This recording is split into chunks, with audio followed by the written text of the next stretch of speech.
Hey everybody, Jeremy Senpai here, and I'm here to once again share my thoughts for anyone who might find them interesting. As one of the main themes on this channel, I like to look at different forms of entertainment, whether it's animation, movies, books, video games, whatever, and just like to regale you, go through my thoughts. And honestly, this is definitely something I've been wanting to talk about for a long while. I've been kind of back and forth about this project, and it's taken me a long time to kind of build up the confidence, so to speak, to talk about it. Because let's be honest here, this subject is a dark one, and it's not getting better, it's actually getting worse. And I think that this whole subject matter was definitely delivered in probably one of the most respectful ways possible. And this was done so on the Kids WB and Cartoon Network show Static Shock. Now, for those of you unaware, Static Shock originated from Milestone Comics, which was best known for their interpretations of minority superheroes. Other superheroes would include Icon, Rocket, Hardware, and a few others. Those are just the big ones I can think of. If you know of any others, then feel free to share in the comments below. But Static Shock would eventually gain his own TV series on Cartoon Network and Kids WB and play into the DC animated universe, now where he would play a part in the Justice League, Batman and Superman the anime series, Batman Beyond, alongside a few other shows. But and it's worth noting that the show did tackle a lot of very dark, very sensitive topics and did them in probably one of the most respectful ways possible.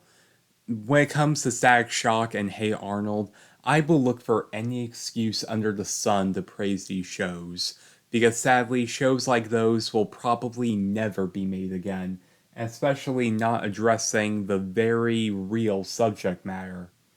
And this one specifically covered the very real, very dark topic of school shootings. Yes, there was an episode on this animated superhero show that talked about school shootings. But I think I'm just going to start from the beginning. The episode opens up with Richie, Static's best friend, being wheeled away in an ambulance. And here we see Static, also known as Virgil Hawkins. And it's worth noting throughout this video, I'm gonna call Static by his alter ego, his civilian handle, Virgil. And it's worth noting that this entire sequence is actually a flashback, and we flash forward to Virgil talking to a psychologist. And of course, he's a little hesitant to talk to her, but she manages to get him to open up. Static Virgil mentions that the first time he met a kid named Jimmy was in study hall, where Virgil tries to sneak in, but the teacher catches him. And here, Virgil meets the titular character, Jimmy, who is very introverted. When Virgil tries to talk to him, he goes further into his computer and is very short, saying things like he's working on stuff and that he doesn't want to be bothered. So Virgil catches the idea and decides to leave him alone. And then enters a bully named Nick. He enters into study hall, sits across from Jimmy, and even does little things to make fun of him, like tapping on his monitor, unplugging his mouse, and talking back to him. Virgil and Richie tell Nick to knock it off, but Nick just debuffs them. And Virgil and Richie don't even know how to properly handle this situation. They look to their teacher, and you know what? I'm actually going to be on Virgil's side for this. Virgil literally says that if his teacher can catch him sneaking in the study hall, and yet she can't see this harassment happening less than 3 feet away from her, Yeah, that's a bit much. I'm calling BS there too when it comes to this teacher. But this is also a very real thing because we do see teachers that seem to not care or just not notice whenever the harassment happens. And since we're here anyway, Virgil and Richie don't even know how to properly handle this because of, well, an effect, because of a psychological phenomenon called the bystander effect. You see, Virgil and Richie believe that if enough people see what's happening, then then it's most likely going to be resolved. Granted, they're secretly hoping that the teacher is going to resolve it, although she doesn't seem to notice. Virgil even says it himself that he could say something, but it's hard to just tell on somebody. It's hard to rat somebody out. So Virgil and Richie, they don't know what to do with themselves, just like anyone else in that situation probably would. Then we skip to after school, where we see Nick and his friends messing with Jimmy sooner. For example, they take away his mouse, they crack it, and then they walk away after they've knocked him to the ground. Virgil and Richie run over to check on Jimmy, and they tell him that he's gotta go to the principal, but Jimmy is frustrated and agitated and just runs away.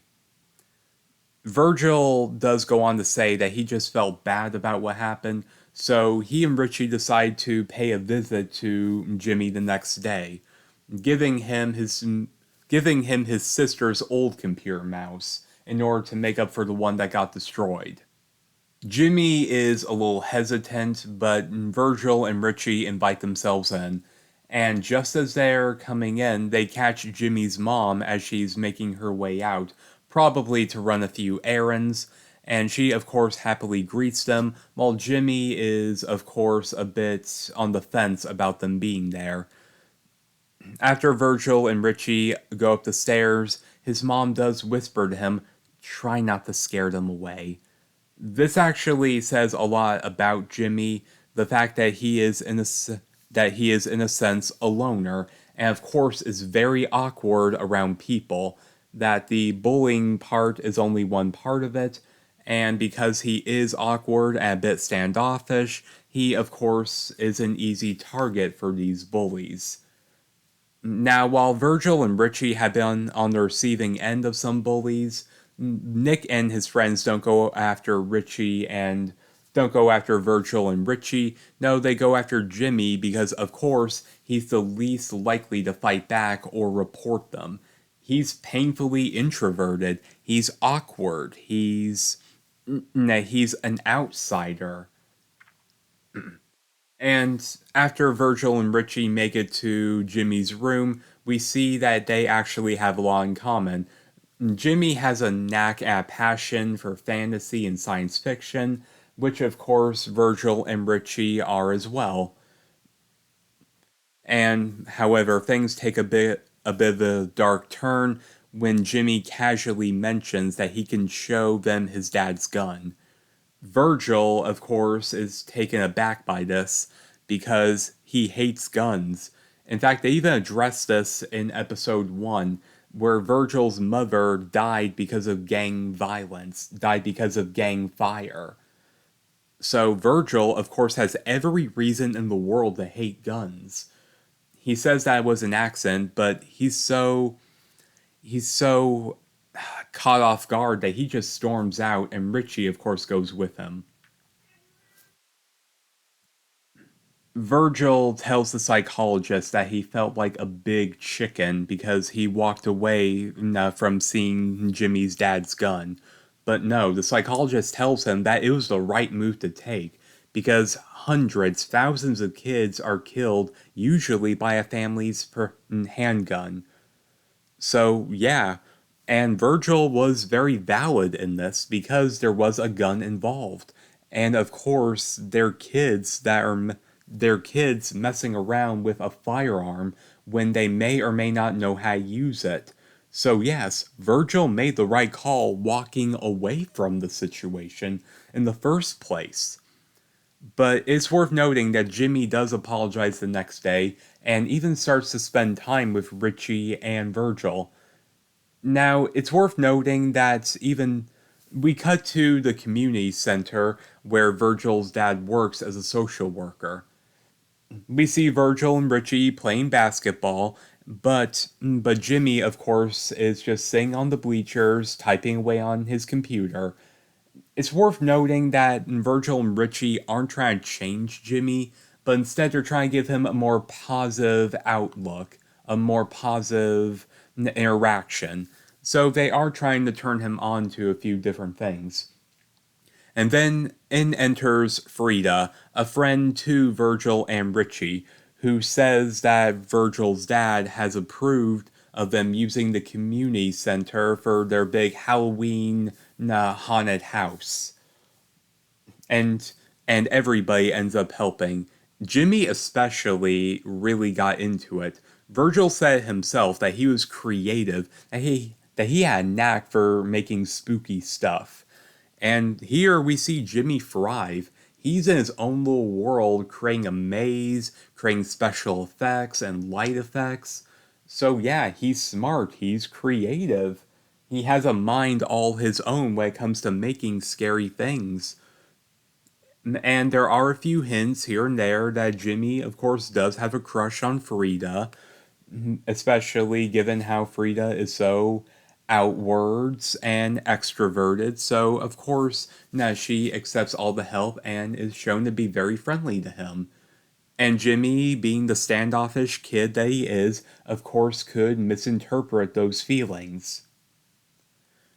Now, it's worth noting I'm not blaming Frida at all for this. She was just being friendly, and Jimmy, like anybody else, would probably misinterpret it. I'm not blaming her, and I'm not blaming him. I'm just saying it's something that anyone else probably would understand. When we cut back to Jimmy and the bully Nick's next interaction, he and his friends actually throw Jimmy into a locker and shut it. Jimmy is pounding on the door. He's literally in tears when Virgil gets him out. Frida calls out these guys, calling them creeps for it, because Jimmy storms out crying his eyes out. We cut to the next day where Nick is actually trying to appeal to Frida that he was in the right, but Frida is walking away and having none of it. And Nick, kinda callously, says, "Knew she couldn't stay mad at me." Dude, she says that she was going to apologize to Jimmy, something that she wanted you to do. She is still very much angry. But yeah, Nick is just this much of an arrogant bully that he thinks he can basically get away with whatever. Anyway, coming back to the main issue, we see Virgil and his dad driving to the community center to help with the cleanup. Virgil notes that Jimmy was out of school for a few days, that no one has seen him. So Virgil convinces his dad to stop by Jimmy's house so they can talk, see how he's doing. They pull up. Virgil's dad talks to Jimmy's dad up front, while Virgil goes upstairs to Jimmy's room. Jimmy isn't in his room. Virgil goes inside and sees his computer. Here, there's a login called the Battle Journal. And here, in Jimmy's own words, all I ever wanted was for them to leave me alone. But they had to torture me, hurt me, but it ends today. They're not going to do this anymore. I'm gonna end it once and for all. Now, for anybody wondering, Jimmy's Battle Journal is actually referred to as a manifesto. For those of you unaware, when it comes to some shooters, like school shooters, or basically someone who wants to collect injustice and feel like that the only way they can get justice is going by these extreme methods. You see, a manifesto is basically the justice collector explaining their story. So that way, when people want to know why they did what they did, it feels like it's justified, at the very least on their end.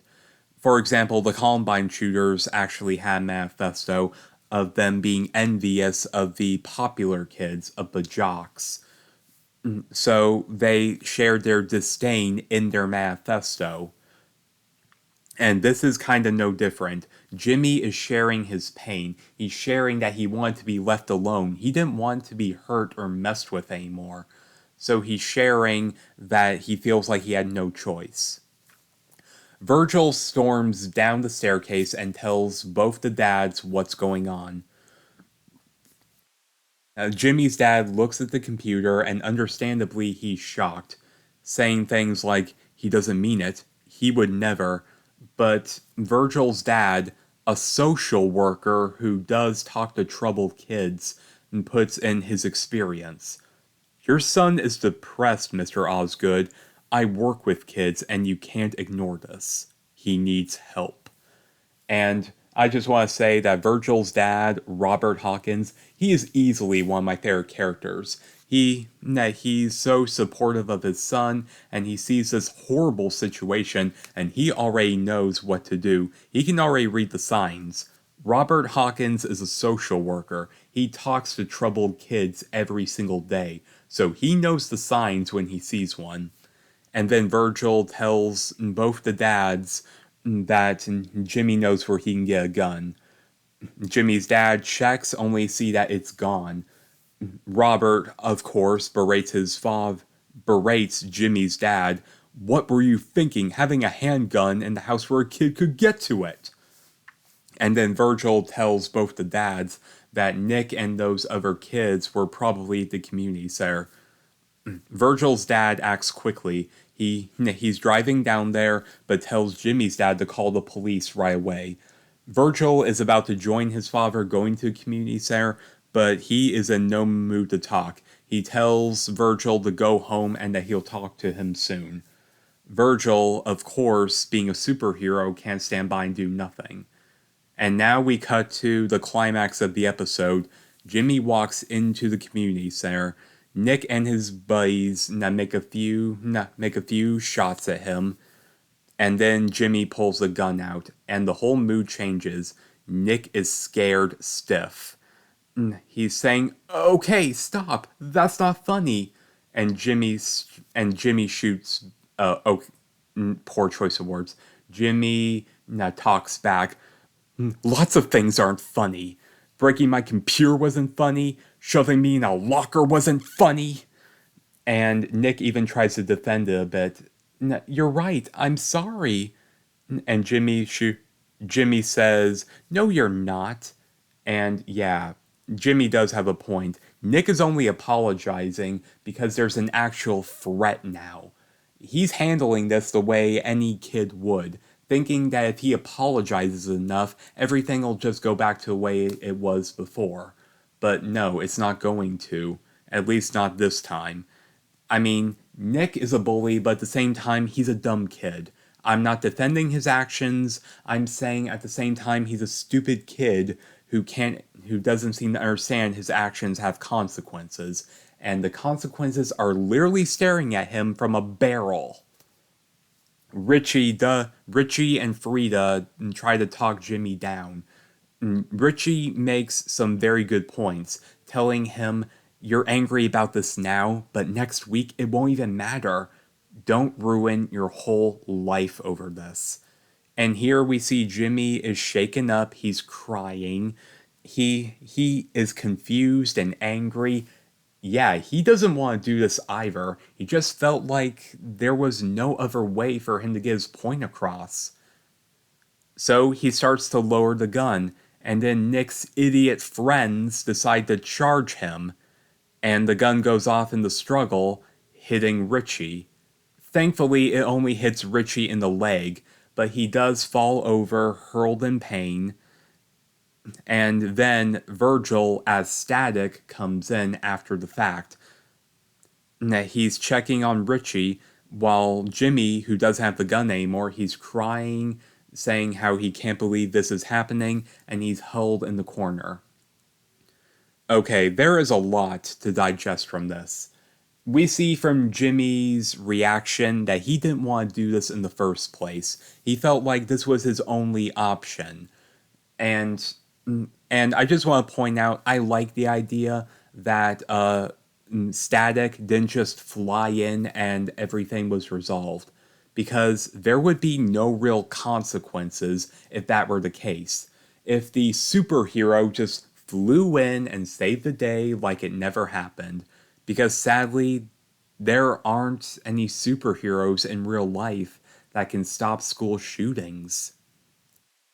We cut back to Virgil finishing up his appointment, and understandably, he is angry. He's saying how he's mad at Jimmy for shooting Richie. He's mad at Nick for causing the whole thing in the first place. He's mad at himself for not telling anyone about the gun. The psychologist tells Virgil that it's okay to be angry, but it matters how he chooses to use it. Virgil exits the office to see Frida waiting for her own appointment. She says that everybody involved is getting counseling, and apparently Jimmy is getting it too, but unfortunately he's been expelled and he's in juvie, but he is receiving counseling of his own.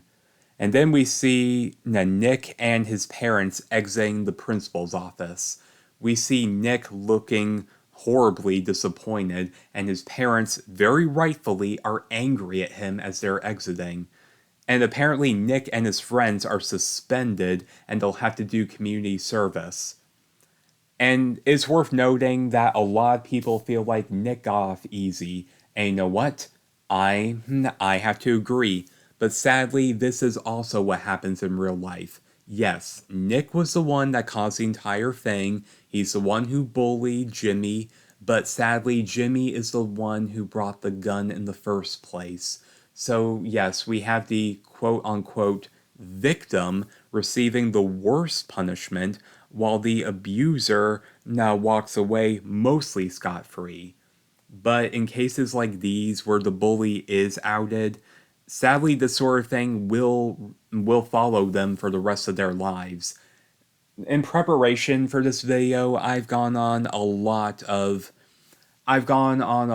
chat rooms and forums talking with the survivors of school shootings, and in cases where the shooters themselves have survived, and cases where the bullies themselves get to live too, that is pretty common, but it's worth noting that the bad image that the bullies have, it does carry them for the rest of their lives. Even if they don't care about the person that they bullied, this does follow them for the rest of their lives. Every job that they apply for, every college that they apply to, all people are going to see is that black mark. I bullied a kid until they brought a gun to school, or they brought a weapon to school, etc., etc. Okay, back to the show. We see a few days later, Richie is just fine, though he's on crutches and his leg is in a cast. And then we see another kid being bullied by some other guys. They knock his books to the ground, and then they walk away. And the kid, very rightfully, is angry, but then Virgil walks over and helps him out, giving this kid yet another positive turn, but also showing that Virgil now recognizes the signs, and now he can prevent it. For example, Virgil can prevent all this by, well, being positive and being good to this other kid who's being bullied. So that way, this sort of thing doesn't happen again. Like I said in the beginning of this little podcast, I will look for any excuse in the world to talk about Static Shock. It is such an amazingly progressive show, and there are dozens of episodes I feel like that I could talk about as passionately as I have this one. And for anybody who is interested in watching it, it is available on Max, and very recently all 4 seasons are available on iTunes. I have them myself, so that way I'll never lose them. And it's also worth noting I also have an old DVD of it somewhere. But anyway, I would dare say that because of this show, it may have actually prevented a school shooting, because we see all sorts of different ways that this can go unchecked. We see the perspective of the bystanders. We see the perspective of teachers that go unaware or they simply don't care. We see the bullies that walk away scot-free. We see the victims that feel like that they have no choice but to go to extremes. So yeah, this is a very real episode, and I'm genuinely happy that we have it. And I would definitely recommend that you all check it out. This show is amazing. This episode is amazing. And like I said, I feel like this could have actually prevented a school shooting because it was done so wonderfully right. Anyway, I feel like that's about all I have to talk about when it comes to Static Shock. Or at the very least, the Jimmy episode of Static Shock.